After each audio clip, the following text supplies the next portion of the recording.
The Super Bowl is right around the corner, guys, which is absolutely insane for me to say. I feel like we were literally just starting the regular season a week ago. But on top of that, we also have the MVP, Defensive Player of the Year, Offensive Player of the Year, and all of the other biggest awards coming up this week. And some of these awards are honestly locked in my opinion. And I think we see that in Vegas odds, right? But a lot of these are going to come down to the wire, just like this Super Bowl. And of course, this rematch could break history with the Super Bowl, with the Chiefs potentially three-peating, which would be absolutely insane.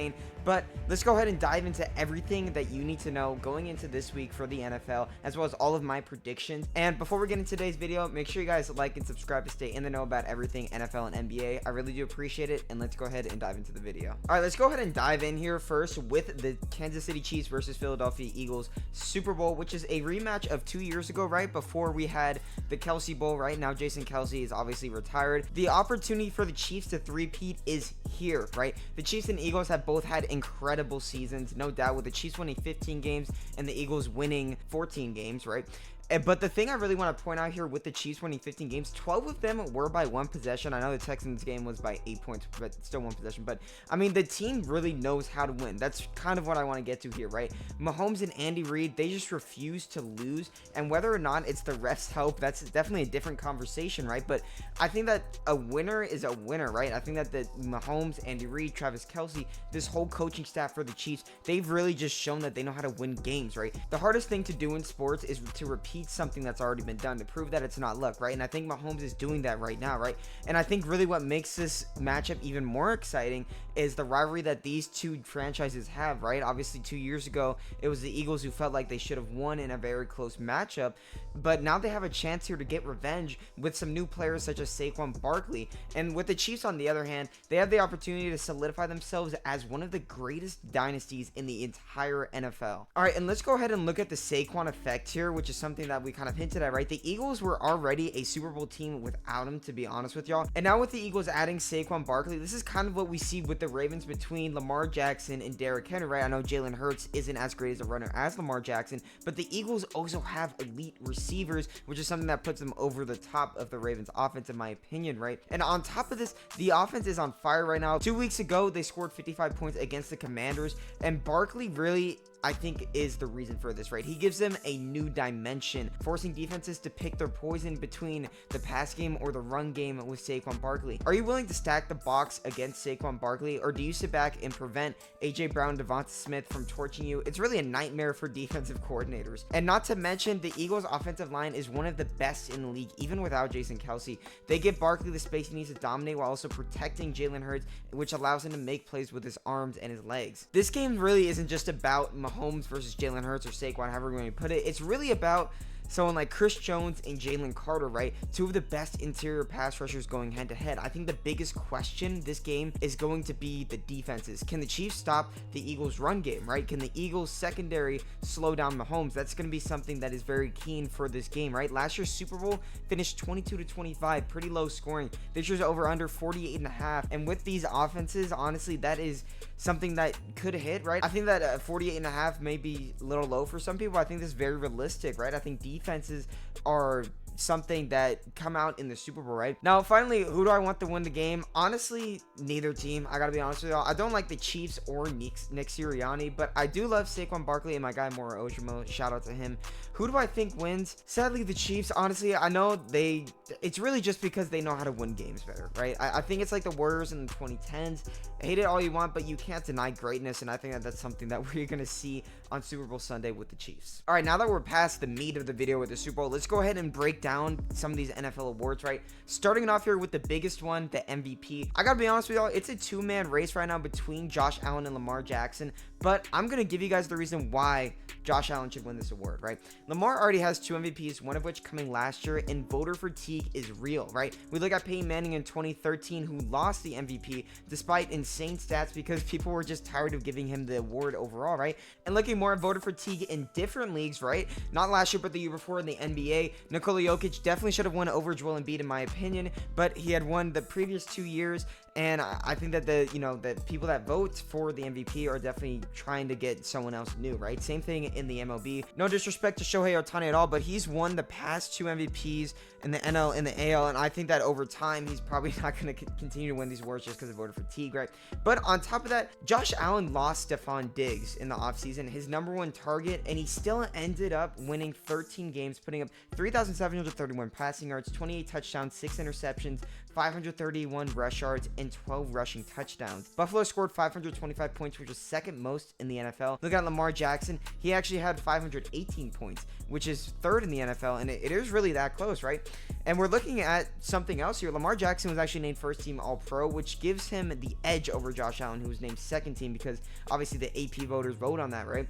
And so I think that could be a factor, but once again, voter fatigue is really going to give Josh Allen the edge here. Also, let's not forget how Josh Allen stepped up in clutch moments. Whether it was making plays with his legs or leading game-winning drives, he did everything the Bills needed and more. All right, next up here, let's go ahead and look at the Offensive Player of the Year, who honestly I think should be Saquon Barkley, undoubtedly, and the odds agree with me, right? Ja'Marr Chase did win the Triple Crown. However, Saquon Barkley was just completely unstoppable, right? He's 30 yards away from breaking the total rushing yards record with regular season and postseason combined. In the regular season, 2,005 rushing yards, 13 touchdowns, plus 33 receptions for 278 yards and 2 more touchdowns. This is MVP level production in my opinion, and honestly, if the MVP wasn't a quarterback award, this dude should be winning it, right? I think that Ja'Marr Chase definitely had one of the best seasons that we're ever going to see from a receiver in a very long time, right? We haven't seen a Triple Crown since Cooper Kupp, but I still think that Saquon Barkley just should win this award, and considering that the Eagles are in the Super Bowl mainly because of Saquon Barkley, there's no reason he shouldn't be the Offensive Player of the Year. All right, next up here, let's go ahead and look at the Defensive Player of the Year award, and I think it's going to go to Pat Surtain.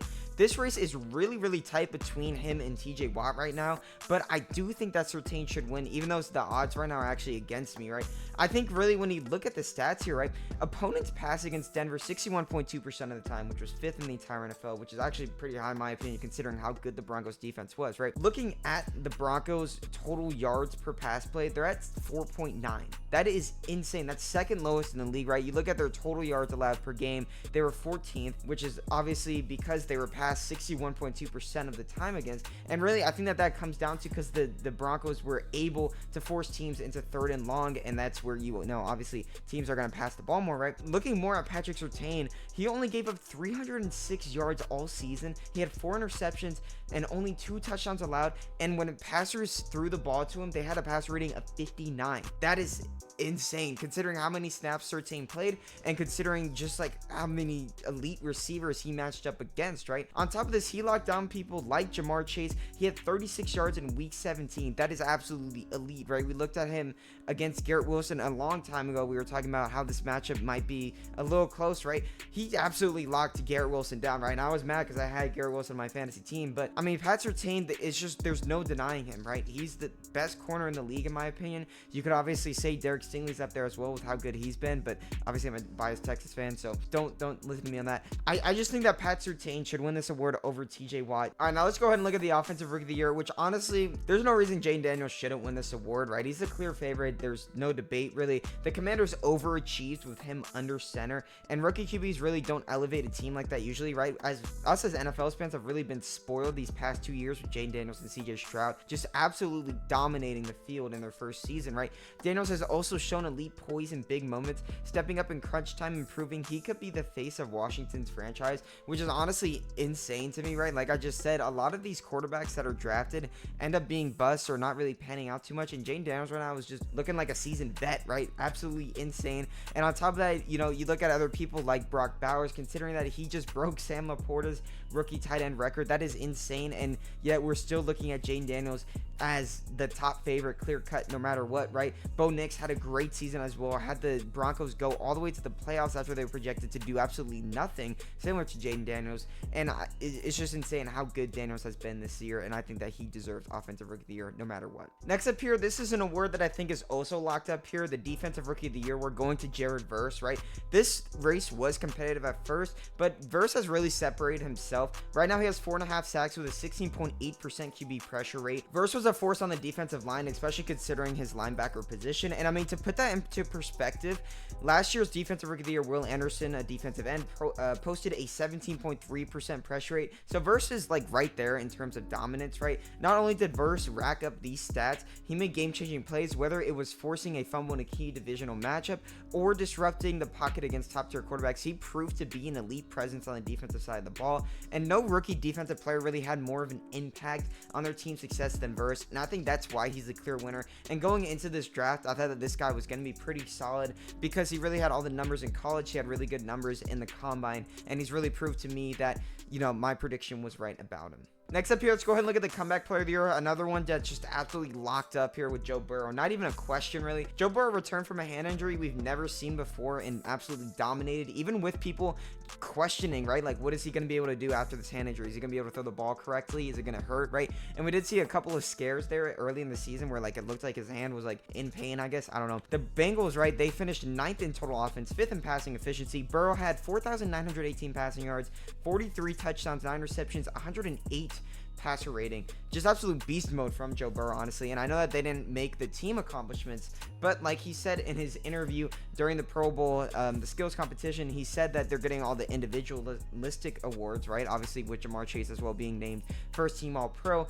And I just think that, you know, Burrow was definitely a player that like just exceeded expectations this season. Next up here, let's go ahead and look at the coach of the year with Kevin O'Connell. The Vikings were projected 6.5 wins coming into the year, according to ESPN. They went 14-3. Biggest shock of the season. I mean, I don't think there's much else to say, but you can also talk about Dan Campbell, another contender. But honestly, everyone expected the Lions to be good. No one really saw this from Minnesota. Looking at the QB drama before the season started, JJ McCarthy's injury was really the thing that sprouted out Sam Darnold, who emerged really out of nowhere as a diamond in the rough for this team, right? Dan Quinn and the Commanders definitely could be another team that could win this Coach of the Year award, right? It's also a very big surprise from them. They're also projected 6.5 wins, but I do think that the fact that the Commanders made more moves than Minnesota did is something that really relies on this Coach of the Year award, right? And on top of that, O'Connell won more games with 14. The Commanders only won 12, and considering the roster differences, right? And on top of that, looking at the Commanders versus the Vikings here, really Sam Darnold just absolutely sprouted out of nowhere, right? We weren't expecting him to be able to do anything, right? And he was a seasoned vet, and he finally got an opportunity, and he seized that opportunity. He did really well last season. Looking at someone like Jaden Daniels, we saw a rookie quarterback in CJ Stroud the year before go absolutely bonkers, so it wasn't really, you know, like super surprising that he did. Again, like we talked about before in the offensive rookie of the year, absolutely amazing that he did, right? But I do think that despite all this, I think that the Vikings head coach Kevin O'Connell should win this award. All right, guys, and I feel like some of these picks just feel absolutely locked in, right? I mean, I think that some of these definitely feel like they could go either the way, like defensive player of the year between Surtain and TJ Watt. But what do you guys think? Do you guys think that I got the picks right considering the Super Bowl and all these awards? Or do you guys think I'm absolutely crazy? Which, I mean, I wouldn't blame y'all if you do, honestly. But drop your takes in the comments for sure. I really would be interested to see what you guys think. And if you guys like this breakdown, make sure you guys like, subscribe, and turn on notifications so you guys never miss a video and stay in the know about everything sports. I do appreciate you guys for checking out this video, and I'll see y'all next week.